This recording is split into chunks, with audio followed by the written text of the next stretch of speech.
Hello friends, तो आज मैं आपको पढ़ाऊंगी क्लास 4th का चैप्टर 1 वेक अप। तो एक बार मैं इसे गाऊंगी, फिर मैं आपको इसका मीनिंग बताऊंगी। Wake up, it's a lovely day. Oh, please get up and come and play. The birds are singing in the trees. And you can hear the buzzing bees. Wake up, it's a lovely day. Oh, please get up and come and play. It's much too late to lie in the bed. So hurry up, you sleepyhead.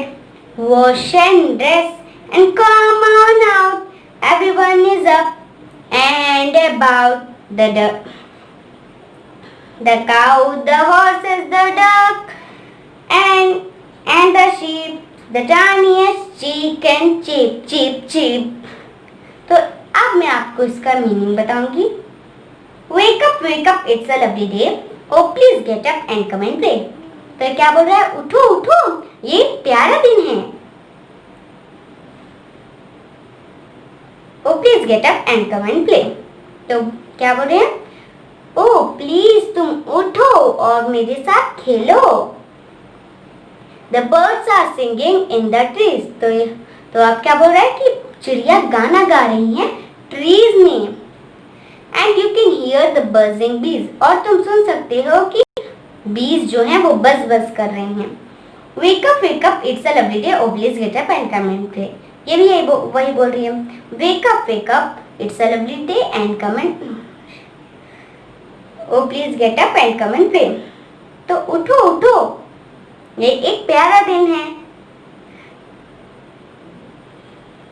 Please तुम उठो और मेरे साथ खेलो। It's much too late to lie in the bed. ये बहुत देर हो चुकी है तुम्हें लेटे हुए। In the bed, बेड में लेटे हुए। So hurry up, you sleepyhead. एकदम जल्दी से उठो, तुम sleepyhead। तो स्लीपी हेड का मतलब क्या होता है? असावधान व्यक्ति, जिसको किसी चीज की परवाह नहीं है।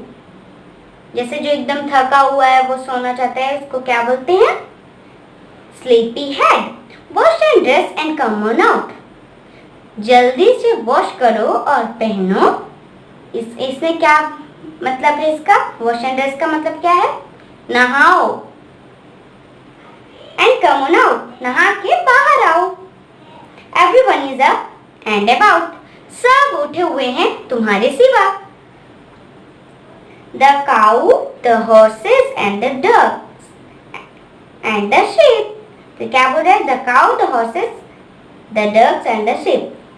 Cow मतलब गाय, horses घोड़े, the ducks and the sheep. तो और ducks और शीप मतलब भेड़िया।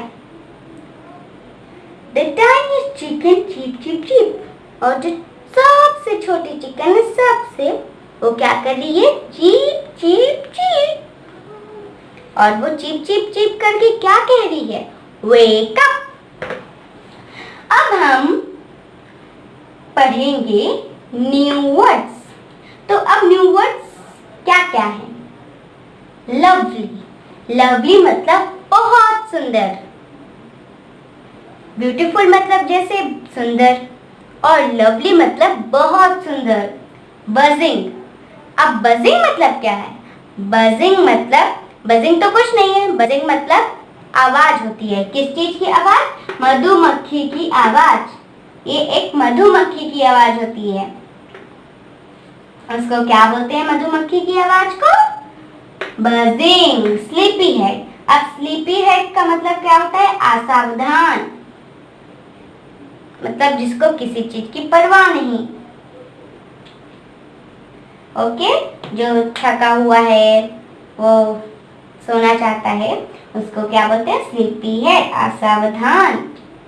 टाइनीएस्ट, सबसे छोटा। टाइनीएस्ट मतलब सबसे छोटा। टाइनी मतलब बहुत छोटा। स्मॉल मतलब छोटा। टाइनी मतलब बहुत छोटा, टाइनीस्ट मतलब बहुत बहुत ज्यादा, सबसे छोटा। तो लवली बहुत सुंदर, बजिंग मधुमक्खी, स्लीपी असावधान, टाइनीएस्ट सबसे छोटा। ओके, समझ में आ गया? T for true, F for false। तो अब हम लोग क्या करेंगे? True false. ट्रू फॉल्स कौन से लेसन का? वेक अप का। तो first, it is a sleepy day. क्या वो स्लीपी डे है? जो पोयम में लिखा गया है वो स्लीपी डे है? वो स्लीपी डे है क्या? नहीं। तो यहाँ पे क्या लिखेंगे हम? False. The birds are singing. Birds गा रही थी, पोयम में बर्ड्स गा रही थी। True. It's too early to get up from bed. क्या ये जल्दी था बेड से उठने का? पोयम में जल्दी था? नहीं, ये लेट था। तो फॉल्स आएगा।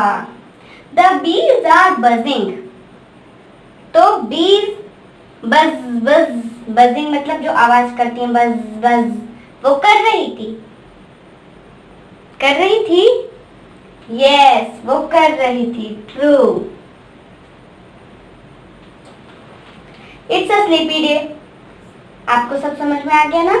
इट्स अ स्लीपी डे, ये एक सोने का दिन था। नहीं, तो फॉल्स लिखा हमने। The birds are singing. Birds गा रही थी। हाँ, गा रही थी, तो हमने ट्रू लिखा। It's too early to get up from bed. ये बहुत जल्दी था बेड से उठने का। नहीं, तो हमने यहाँ पे फॉल्स लिखा। The bees are buzzing. बीज बज बज कर रही थी। यस, तो हमने लिखा ट्रू। Thank you.